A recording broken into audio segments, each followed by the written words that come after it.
नमस्कार, स्वागत है आपका द रियल स्टोरी में। मैं हूं राजेंद्र शर्मा। आज हम ऐसे रहस्य से पर्दा उठाने जा रहे हैं जिसने भारतीय राजनीति में भूचाल ला दिया है। जी हां, सोचिए, अगर किसी बाहरी ताकत के पास भारत के चुनाव को प्रभावित करने की शक्ति हो तो क्या होगा? क्या भारत का लोकतंत्र सच में सुरक्षित है? और सबसे बड़ा सवाल यह है, क्या अमेरिका की एक सरकारी एजेंसी भारत में सत्ता परिवर्तन की कोशिश कर रही थी?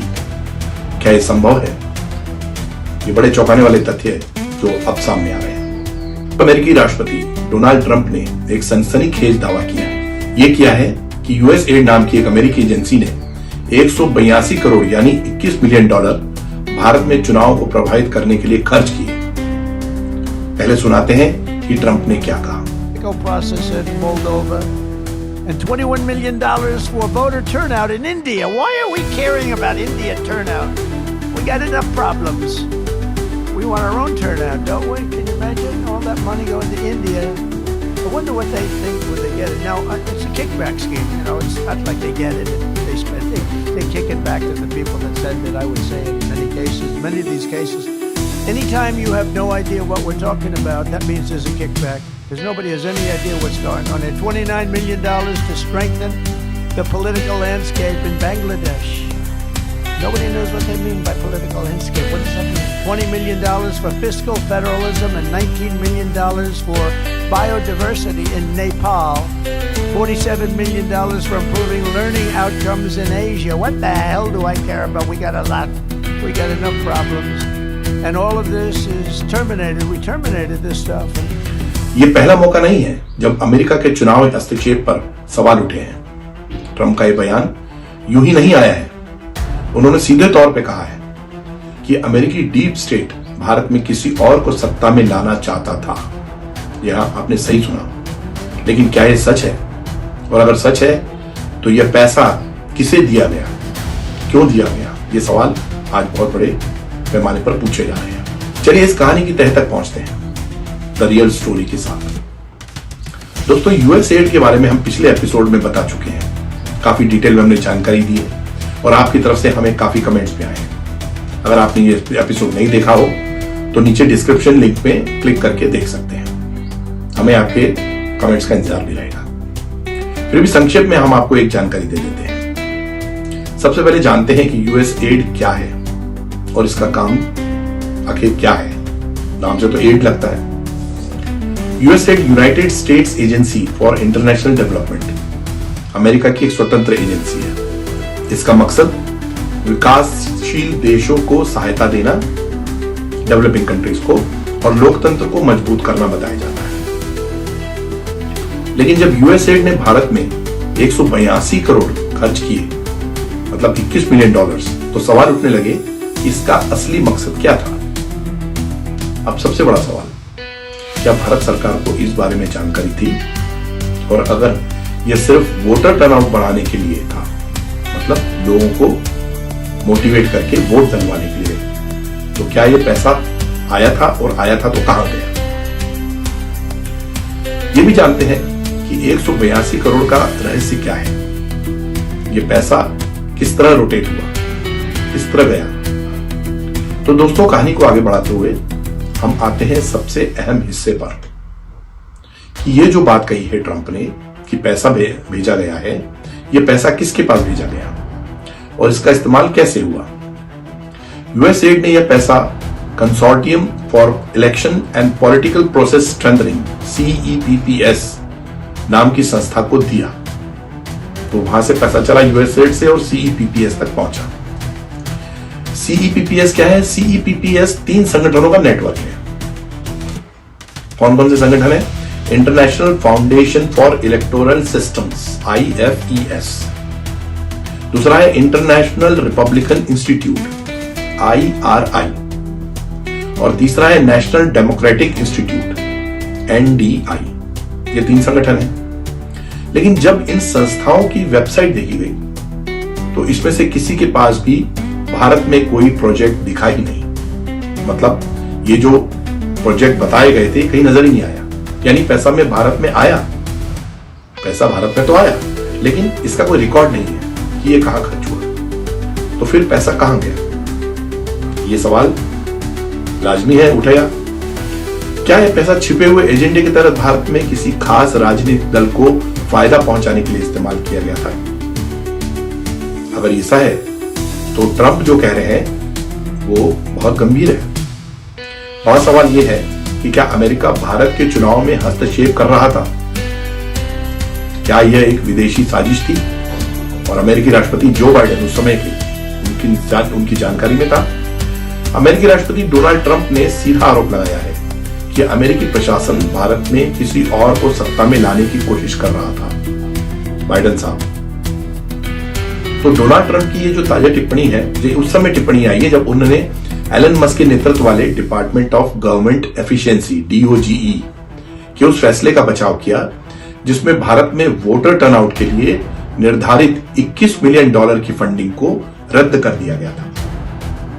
ये $21 मिलियन उन $223 मिलियन की विदेशी सहायता राशि का हिस्सा है जिसे डॉज अपने व्यापक बजट पुनर्गठन के तहत कटौती करने की योजना बना रहा है। मतलब दूसरे देशों में भी पैसा जा रहा था और उसमें से $21 मिलियन भारत में आ रहा था। भारतीय जनता पार्टी ने इसे विदेशी हस्तक्षेप करार दिया था और अभी भी वो यही कह रही है। $21 मिलियन ये दिए गए क्योंकि भारत की चुनावी प्रक्रिया में हस्तक्षेप करके मोदी जी को हटाना था। तो कुछ ऐसे अखबार हैं, मीडिया वाले हैं जो कि इस पे लीपापोती करके कवर अप करने लगे। तो ये हमारी जिम्मेदारी यहां बनती है कि सबसे पहले तो हम बताएं कि सही तथ्य क्या है।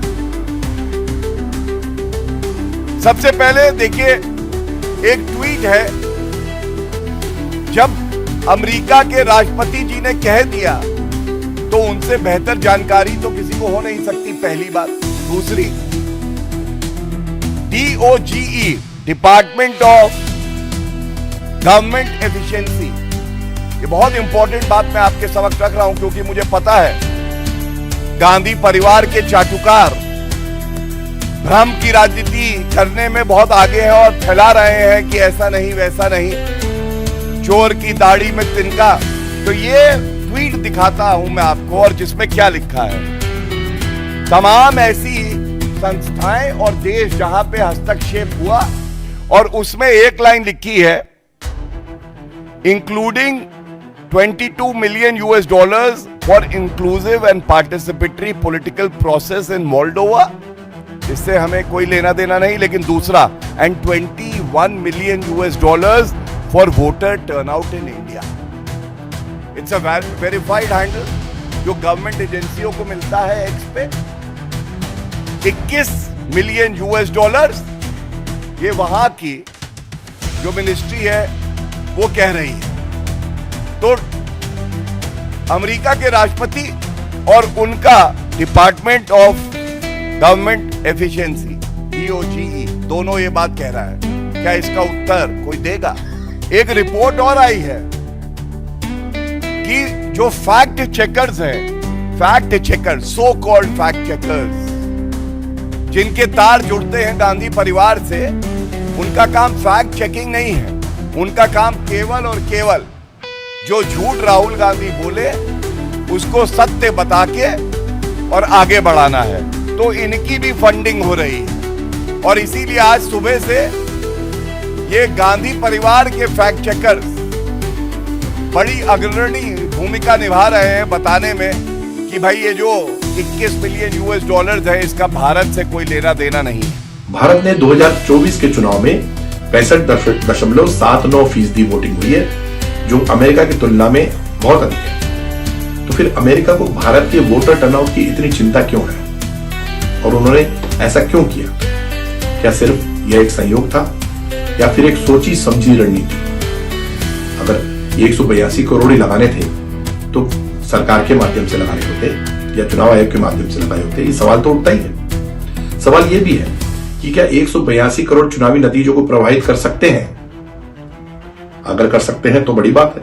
अब यह जानना जरूरी है कि 182 करोड़ रुपए या $21 मिलियन भारत के चुनाव को कितना प्रभावित कर सकता है। जो हमने जानकारी हासिल की अलग अलग सूत्रों से, उसमें राजनीतिक दल अपने चुनाव प्रचार पर जो पैसा खर्च करते हैं वो मुख्य रूप से वोटर्स को लुभाने और अपने पक्ष में करने के लिए होता है। कई संगठन मतदाताओं को मतदान केंद्र तक पहुंचाने के लिए काम करते हैं। बहुत सारे संगठन हैं ऐसे सेंटर फॉर मीडिया स्टडीज, इनके आंकड़ों के अनुसार 2024 में लोकसभा चुनाव में भारत में प्रति वोट की लागत 1400 रुपए तक पहुंच गई थी। मतलब एक वोट डलवाने के लिए जो लागत लगती है वो 1400 रुपए, और 2024 में आम चुनाव हुए जो, उसमें टोटल 1,35,000 करोड़ रुपए खर्च हुए। आप समझ सकते 1,35,000 करोड़ कितना होता है, उसके सामने 142 करोड़ रुपए कुछ भी नहीं है। लेकिन सोशल मीडिया प्रचार, प्रोपेगेंडा और विशेष रणनीतियों के लिए 182 करोड़ एक बड़ी रकम हो सकती है।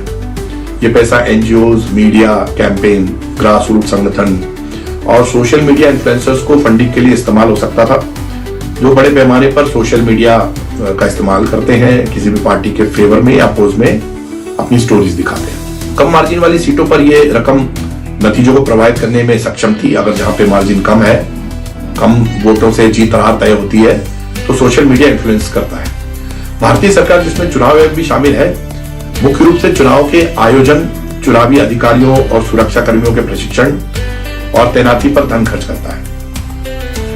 इसके अलावा मतदाता जागरूकता और मतदान में भागीदारी बढ़ाने के लिए भी धन खर्च किया जाता है। अलग अलग माध्यम से प्रोत्साहित किया जाता है लोगों को कि मतदान करें। आईएफएस के भारत में कार्यों को लेकर अगर बात की जाए तो एक फोटोग्राफी प्रतियोगिता आयोजित होती है, जिसका नाम है गरिमा परियोजना, जो महिलाओं की राजनीतिक और सामाजिक प्रक्रियाओं में भागीदारी का समर्थन करती है। जो देश के पूर्व मुख्य चुनाव आयुक्त एसवाई कुरैशी, उनके साथ इस परियोजना को लेकर बातचीत भी शामिल उसमें है। कुरैशी के चुनाव आयोग के प्रमुख रहने के दौरान सीईपीपीएस और चुनाव आयोग के बीच एक समझौता ज्ञापन यानी मेमोरेंडम ऑफ अंडरस्टैंडिंग पर हस्ताक्षर किए गए थे। अब ऐसा कहा जाता है। हालांकि कुरैशी ने उन आरोपों को खारिज कर दिया कि चुनाव आयोग का सीईपीपीएस के साथ कोई वित्तीय लेन देन हुआ या यूएसएड की फंडिंग का उपयोग भारत में मतदाता भागीदारी बढ़ाने के लिए किया गया था। कुरैशी ने एक्स पर पोस्ट करते हुए यह भी कहा कि 2012 में जब वो मुख्य चुनाव आयुक्त थे, तब चुनाव आयोग द्वारा किसी भी अमेरिकी एजेंसी से भारत में वोटर टर्नआउट बढ़ाने के लिए किसी $1 मिलियन की फंडिंग नहीं हुई है, और अगर इसके लिए समझौता कोई ज्ञापन किया गया था, ऐसा अगर कहा जा रहा है, तो इस तरह की मीडिया रिपोर्ट में 1% की सच्चाई नहीं है। मतलब इस तरह की मीडिया रिपोर्ट्स सच नहीं है, झूठी है।